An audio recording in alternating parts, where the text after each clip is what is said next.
when a young night shift nurse at a crumbling hospital discovers a death chart with her own name and tomorrow's date.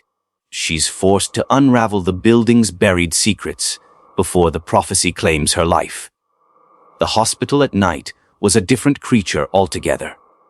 In daylight it hummed with chatter, carts, and footsteps. After midnight it became a cathedral of echoes. Fluorescent bulbs flickered like nervous eyes. The scent of antiseptic hung heavier, as though the building itself was sweating out its sins.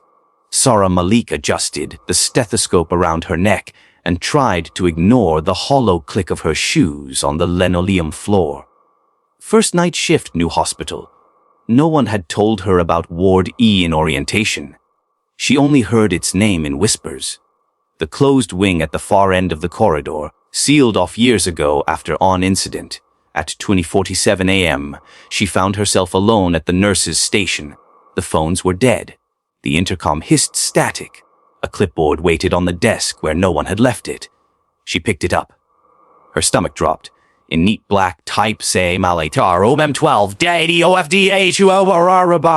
The hallway behind her groaned as if something heavy had shifted. She turned, heart hammering. For the first time since she started nursing, she didn't feel like a caretaker. She felt like a patient. The automatic doors of St. Augustine's Hospital sighed open with a hiss like an exhausted breath. Outside, the October night was slick with rain. Inside, the linoleum floors gleamed under fluorescent light, too bright for midnight. Sara Malik paused just past the threshold, pulling her cardigan tighter around her scrubs.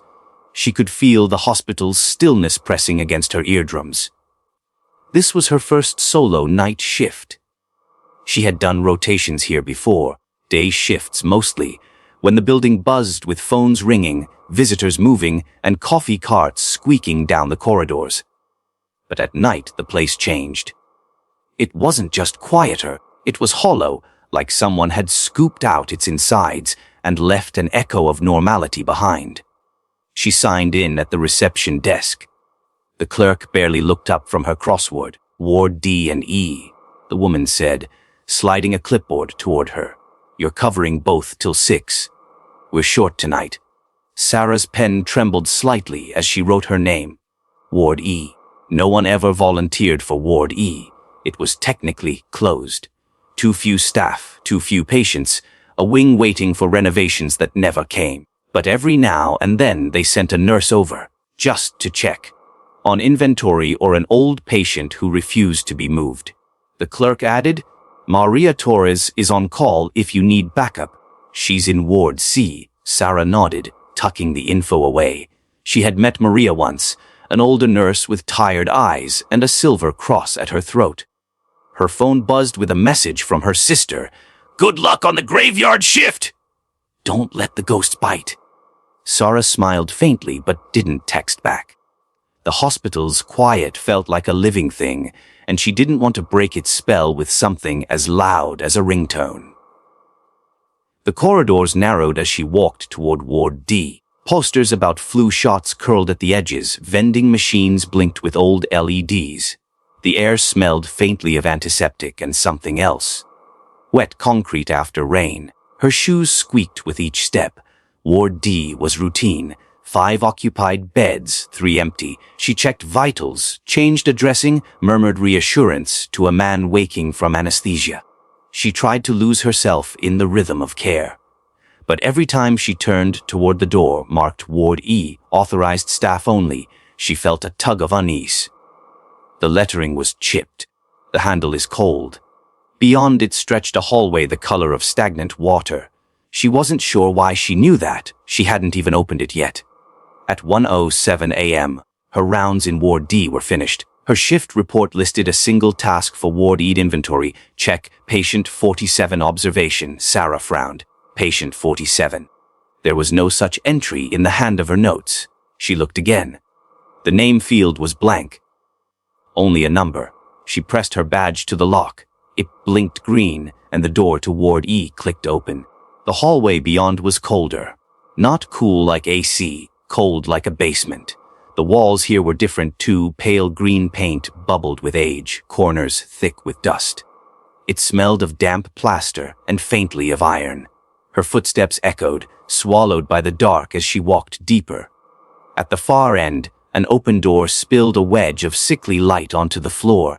A placard hung crooked on the frame, room 12, patient 47. Sara pushed it open. The room inside was barely lit by a lamp near the bed. The blinds were drawn, the corners drowned in shadow. Machines stood in a cluster like silent sentinels, their screens black. Only the heart monitor hummed faintly. On the bed lay a figure under a sheet. She could only see the outline, narrow shoulders, still hands. The face was turned toward the wall, hidden. "Hello," she said softly. No answer. She stepped closer. The heart monitor flickered, numbers rising and falling sluggishly.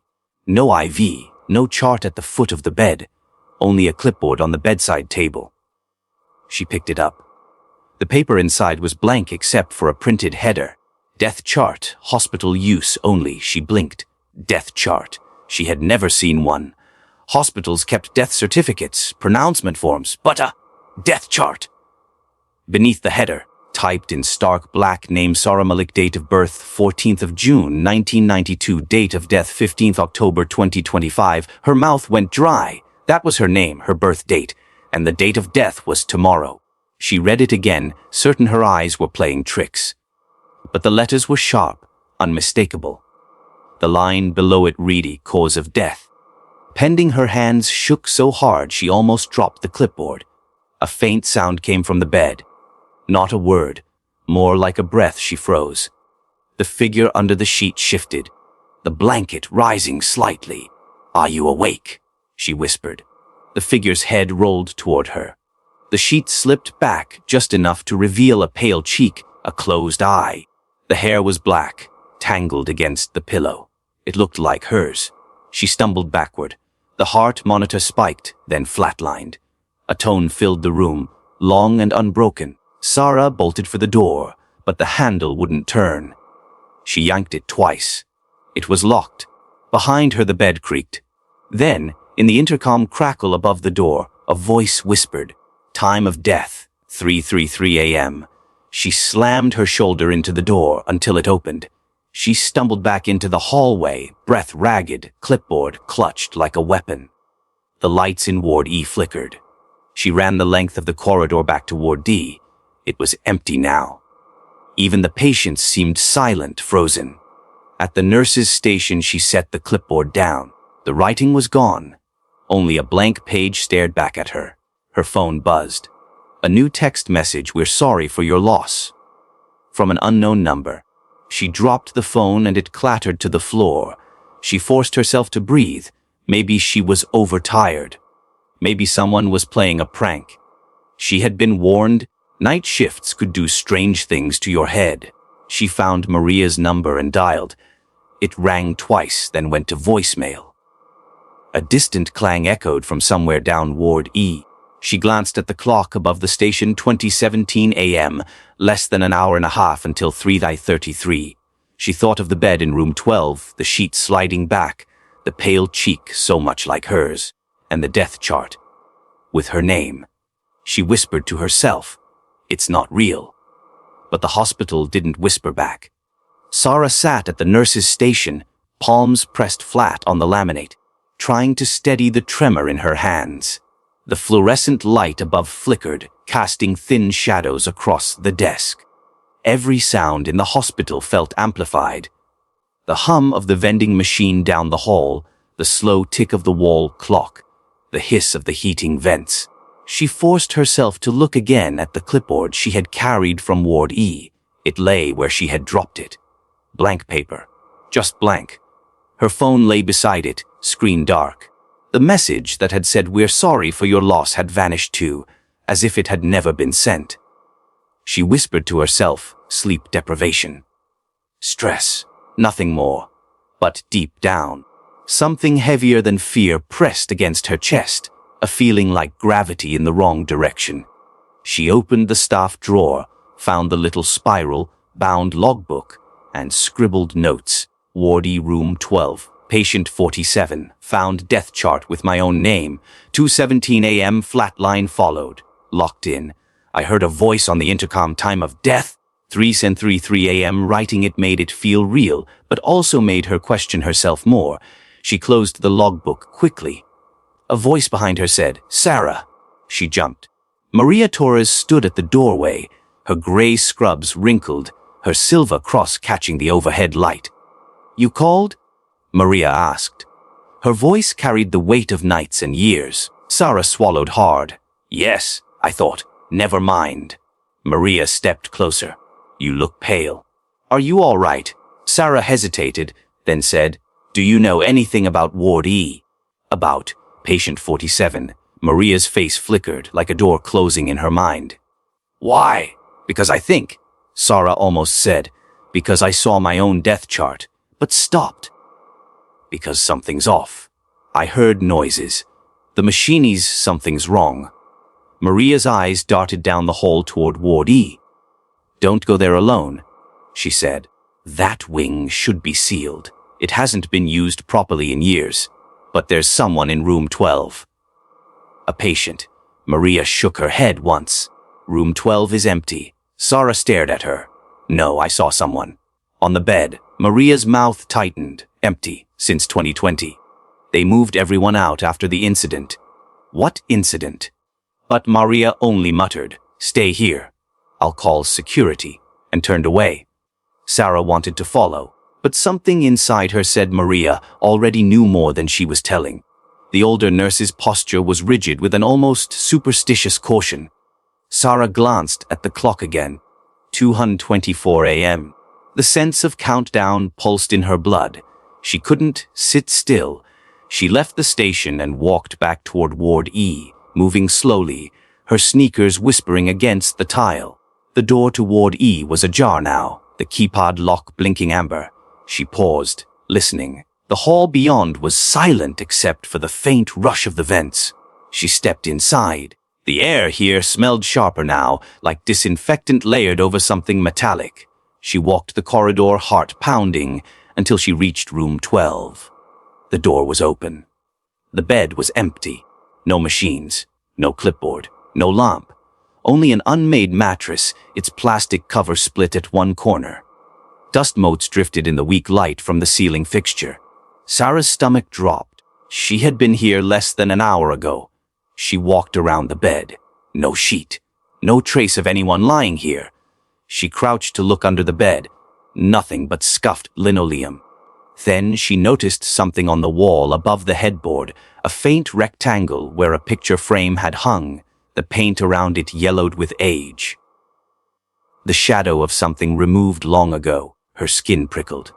From somewhere down the hall, she heard a faint metallic sound, like a cartwheel squealing. "Maria," she called softly. No answer. She stepped back into the corridor, following the sound. The hallway stretched ahead, lined with closed doors. Each door had a tarnished nameplate with numbers that made no sense. 47, 50, 53, as if rooms had been removed or doubled. The squeal came again, then stopped. She reached a T-junction, left or right. She peered left. The corridor dead ended at a fire door, peered right. Darkness pooled there thicker than the rest. A faint child's giggle floated out of the dark. She froze. "Hello." Nothing. Her phone buzzed in her pocket. She yanked it out. A new text from an unknown number. "Go back." She spun around. The corridor behind her was empty. She typed back. "Who is this?" The reply came instantly. 3:33. Her thumb hovered over the screen. She could feel the tremor of her pulse in her fingertips. Then the lights flickered. Once. Twice went out. The corridor plunged into darkness. Sara pressed her back to the wall, trying to control her breathing. Her phone screen glowed faintly, a small rectangle of light. She held it up, scanning the hallway. The doors looked closer now, as if the corridor had narrowed. She began walking backward, one step at a time, using her phone as a guide. Somewhere behind one of the doors, something scraped. A long, slow drag, like fingernails over metal. Then she heard her own voice whisper from the dark, "Sara." She spun toward the sound. Her phone flickered and died. When the lights came back, she was standing at the threshold of room 12 again. But the door no longer said room 12, it said room 333. She blinked hard. The numbers shimmered as if painted in water. She turned away. Heart thundering, she wanted to run, but her legs felt heavy, each step dragging. Then a hand caught her sleeve. She gasped. Maria stood there, eyes wide, face pale. "What are you doing?" Maria hissed. "I told you not to come back here!" Sara stammered. I saw someone." "No," Maria said sharply. "You saw what it wanted you to see. Come on." Maria dragged her out of the corridor. Sara stumbled after her, almost grateful for the firm grip. They reached the main corridor of Ward D, the normal fluorescent lights glaring almost painfully. Maria let go of her and pressed a palm to her own chest, breathing hard. "You don't go into Ward E," Maria said. "Not after dark." "What is going on?" Sara demanded. "Why is there a patient listed as 47? Why did I see my name on a death chart?" Maria hesitated, then whispered. "Because Ward E keeps records, not of patients, of the staff." Sara stared. "What?" "They say." Maria's eyes flicked toward the ceiling. "They say after the fire, something stayed behind. It knows who's on duty. It writes the name before it takes them." "That's not real," Sara said, but her voice cracked. Maria closed her eyes briefly. 3 nurses have gone in 5 years. All night, all found in Ward E. Sara swallowed hard. How? Maria's silence was enough. The wall clock ticked. Twice in 52 m. Sara's head spun. 41 minutes until 3:33. "I can't stay here," she said. "We have to leave. Call security. Police someone." Maria shook her head. "Phones don't work after 3 a.m. Not in this wing." "I've tried." Sara's stomach turned over. "We're not staying here to wait for whatever it is." Maria's gaze hardened. "Then we fight it before it fights us." Sara blinked. "How?"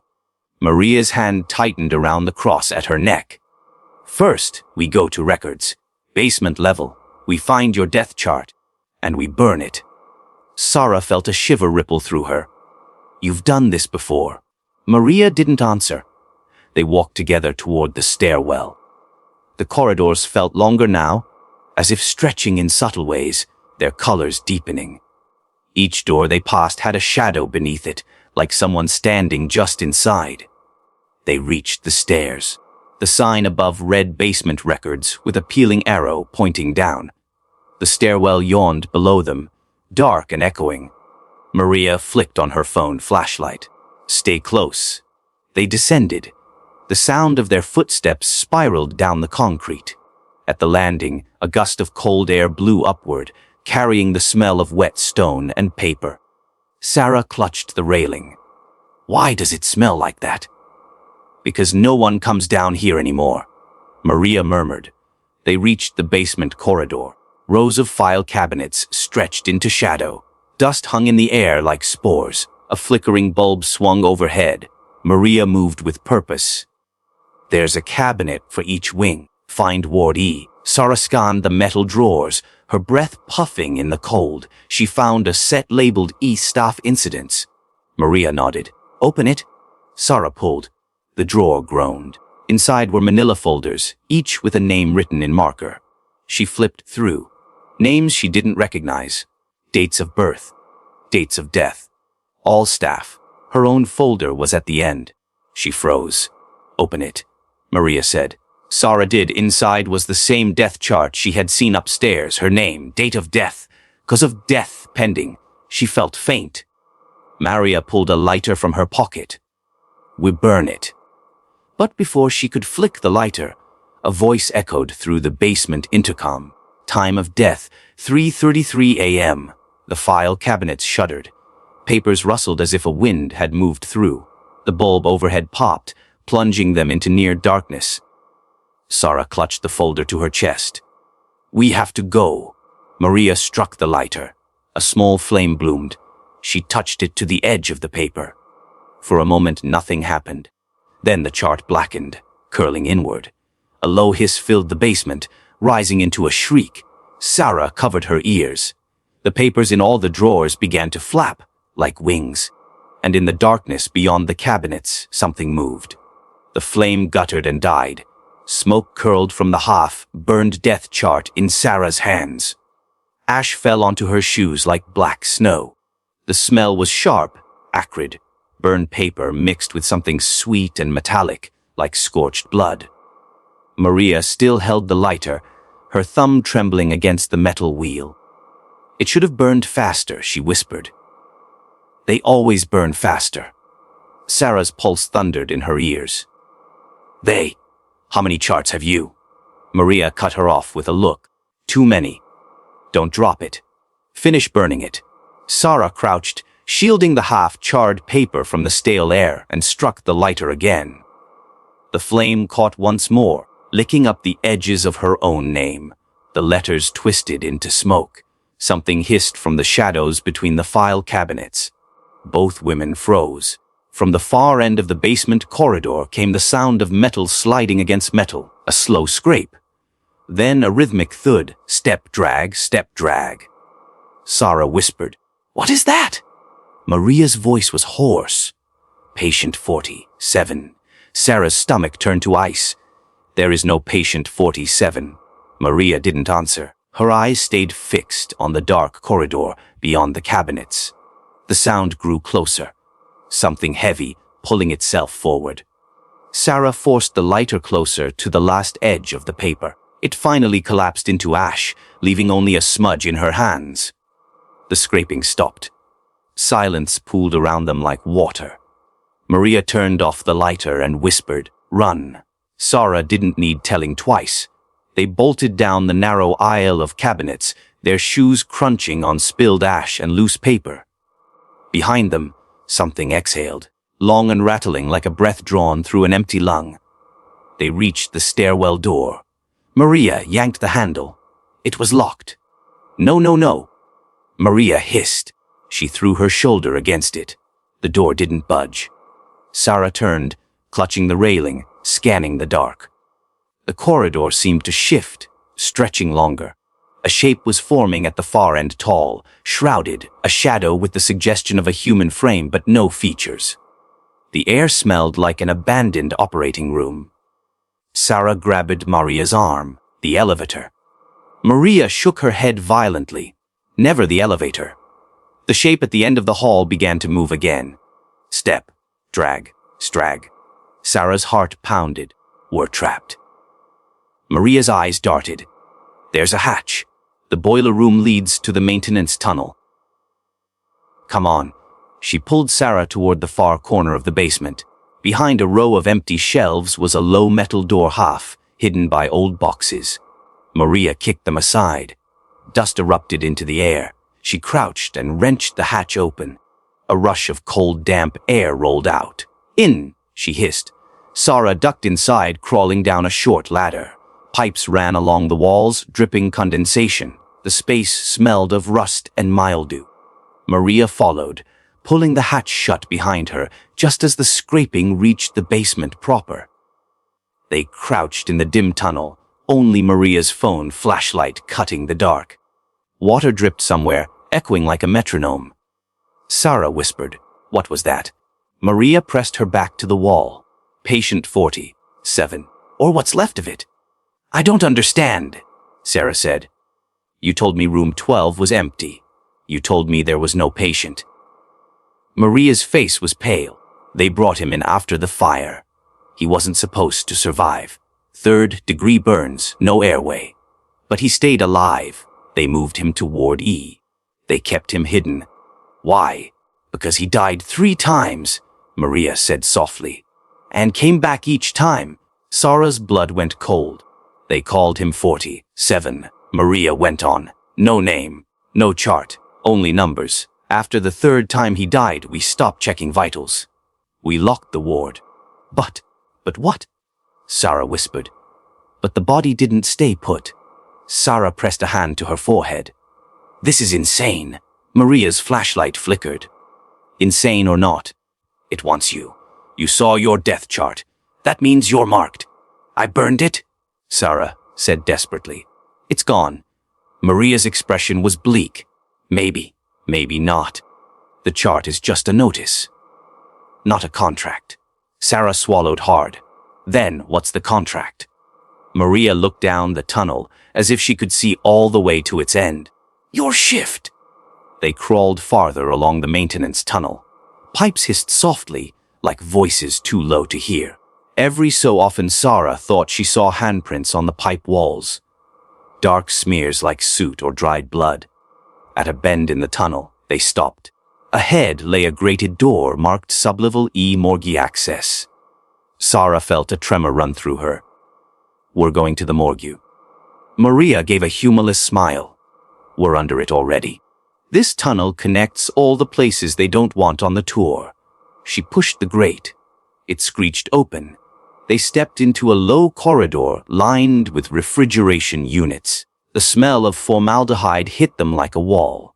In the morgue's dim light, Sara saw rows of stainless steel drawers. A single autopsy table stood in the center under a dangling lamp. Maria walked straight to a small desk in the corner. A ledger lay open there, its pages yellowed. This is the other record, Maria said. If your name is in here, it's already taken. Sara hesitated, then stepped closer. The ledger's open page listed columns of names, dates, and times. Some entries were crossed out, some not. Her heart stopped when she saw her own name written in neat block letters. Malik, Sara, 3:33 a.m. It was underlined twice. No, she whispered. Maria slammed the book shut. Then we run. But before she could move, the drawers along the wall rattled. One by one, the stainless steel doors bulged outward as if something inside was pushing. Sara backed away. A drawer slid open. A hand flopped out, pale, burned, fingernails blackened. Then another drawer opened. And another. Maria grabbed Sara's arm. Don't look. Sara couldn't help it. Faces emerged from the drawers, slack but moving, mouths opening silently. Burned skin, hollow eyes. All of them looked at her. The lamp overhead flickered, casting their shadows long and broken. Then a voice rose from everywhere at once, filling the morgue. The time of death approaches. They bolted for the far door. It was locked, but Maria threw her weight against it until it gave up. They stumbled into another corridor, this one lined with cracked tiles and old signage pointing to the psychiatric ward closed. The door slammed behind them. Sara panted, leaning against the wall. This is a nightmare. Maria's face glistened with sweat. It's the hospital. It feeds on the night shift, the ones who don't know the rules. Sara stared at her. What rules? Maria whispered, never enter Ward E alone. Never answer the intercom after 3 a.m. Never touch the death chart. Sara almost laughed, a broken sound. Too late. They moved down the corridor, passing more doors. Many had been welded shut. Some had paper crosses taped to them, yellowed and curling. Sara felt the temperature drop. Her breath fogged. She glanced at the clock on her phone, 3:12 a.m., 21 minutes. They turned a corner and stopped. Ahead stood a hospital bed. It sat alone in the hallway, wheels locked, sheet neatly folded. On the pillow lay another clipboard. Sara's stomach clenched. I'm not touching it. Maria stepped forward slowly. She lifted the clipboard. Her face went white. What? Sara demanded. Maria turned it around. Patient 47, transfer Sara Malik. The air behind them stirred. They turned. The hallway was empty. Then a faint voice floated down from the intercom speaker above the bed. Come back to room 12. Sara backed away, shaking her head. No. Maria dropped the clipboard. It's trying to pull you in. It can't complete the transfer unless you go willingly. Sara gripped her arms around herself. Then I won't go. Maria's eyes darted to the hallway behind them. It has other ways. The lights blinked out. When they came back, Maria was gone. Sara spun in place, panic tearing through her. Maria! Her voice echoed down the empty corridor. The hospital bed was gone too. Only the clipboard lay on the floor. She bent and picked it up with trembling fingers. The writing had changed. Sara Malik, room 12. Admit immediately, her breath caught. Somewhere in the dark, a child giggled again. Then she heard her own voice whisper, right next to her ear. Time to come home. Sara's heart hammered against her ribs, as if trying to escape. The hospital corridor stretched endlessly, a tunnel of white tile and flickering lights. Maria was gone. The bed was gone. Even the signs on the walls looked different now. Older fonts, different room numbers, as if the hospital had slipped decades backward. She clutched the clipboard to her chest. The paper still read Sara Malik, room 12. Admit immediately, she didn't want to believe it, but deep down she knew whatever was hunting her wanted her back in Ward E, room 12. She whispered to herself, "I won't go." But when she turned to run the other way, the corridor had changed. Where there had been a door to the stairwell, now there was only a blank wall. The intercom crackled above her. A voice, her own voice, said, "This way." Sara spun around. At the far end of the hallway, a figure stood. It looked like her. Same scrubs, same hair, same trembling hands holding an identical clipboard. The doppelgänger tilted its head slowly, then smiled with lips that were not hers. Sara backed away. "You're not me." The figure said nothing. It turned and began walking toward Ward E. After a few steps, it glanced back, beckoning. "Not me." Sara whispered again, but her feet moved anyway, almost involuntarily. She followed. As she walked, the hospital warped around her. Walls pulsed like veins. Lights dimmed to a sickly green. She passed doors with numbers she didn't recognize, numbers that flickered and rearranged themselves. At last, she reached the door marked room 12. It hung ajar, dark inside. Her doppelgänger stood just within, waiting. Sara's breath fogged in the cold air. The clipboard in her hands had changed again. Consent form signed below. There was a blank line at the bottom, her name typed above it. "No," she whispered, dropping it. The clipboard clattered to the floor. The doppelgänger stepped closer. Its face rippled, melting into something burned and eyeless. Patient 47. A low moan rose from the walls, vibrating the floor beneath her feet. Sara stumbled backward, but the doorway behind her had vanished. Only the room remained, endless and dark. Machines appeared out of the shadows, flickering with unreadable vitals. The hospital bed stood in the center, again sheet drawn back. On the bed lay herself, pale, eyes closed, chest still. Her mouth opened, but no sound came. She reached out a shaking hand. "Nu." The intercom hissed above. "Time of death, 3:33 a.m. A clock appeared on the wall, its hands racing. 3:33:17. Patient 47's burned hand reached for her. She remembered Maria's words, "It can't complete the transfer unless you go willingly." Sara backed up until her spine hit cold metal. She shut her eyes. "I do not consent." The voice hissed in her ear, sighing. "No," she whispered louder now. "I do not consent." The clock ticked 3:33:250. The burned figure lunged. She dropped to her knees, scrambling under the bed. The air smelled of scorched fabric. She reached up and yanked the heart monitor's power cord from the wall. Sparks flew. The lights flickered. The clock stuttered. Patient 47 shrieked, the sound of metal tearing. Sara grabbed the clipboard from the floor and tore it in half. Paper split like brittle skin. She crumpled it, flung it at the figure. It dissolved into ash midair. The intercom screamed feedback, then cut off. The clock froze at 3:32:59. Silence. Sara crawled out from under the bed. The room around her began to dissolve like paint washing off glass. The machines faded. The bed faded. She stood alone in an empty ward. Her phone buzzed. She yanked it out. A text from an unknown number shift over.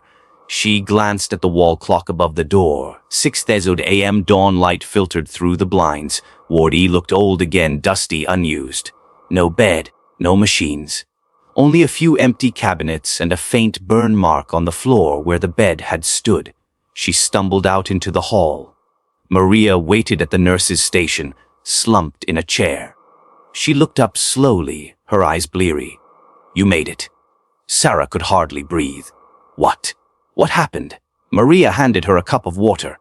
You broke the contract. You didn't sign. Most don't figure that out in time. Sara drank, hands shaking. I saw myself on the bed. Maria nodded once. That's how it works. It shows you your end, then offers you a way to make it quick. But you said no. Sara set the cup down. Where were you? You disappeared. I didn't, Maria said quietly. You did. Ward E swallows people whole when it's feeding. Sara slumped into a chair. Sunlight glowed through the window now, warm and ordinary. The smell of coffee drifted from the break room. A maintenance man pushed a mop down the hall. Everything looked normal, but she knew better. On the desk lay a new clipboard, blank except for a single line, Malik. Sara. Cleared. She reached for it, then stopped.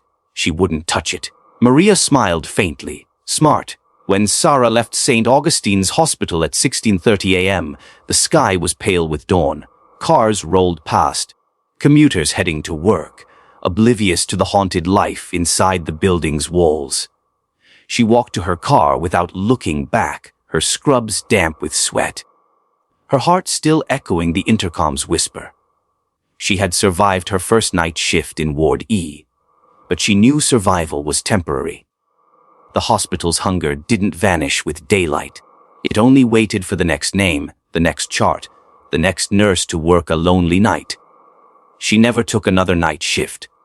Months later, she left St. Augustine's altogether. But sometimes she dreamed of room 12, the bed, the machines, the clock ticking toward 3:33, and woke with the taste of ash in her mouth. And in those moments, she remembered Maria's warning. The hospital writes your name before it takes you.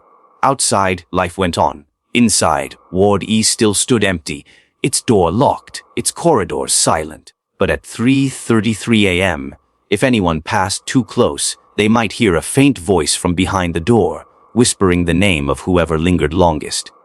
Sara's chart was gone. Another was being written. Because St. Augustine's never stopped keeping records. Subscribe for more videos.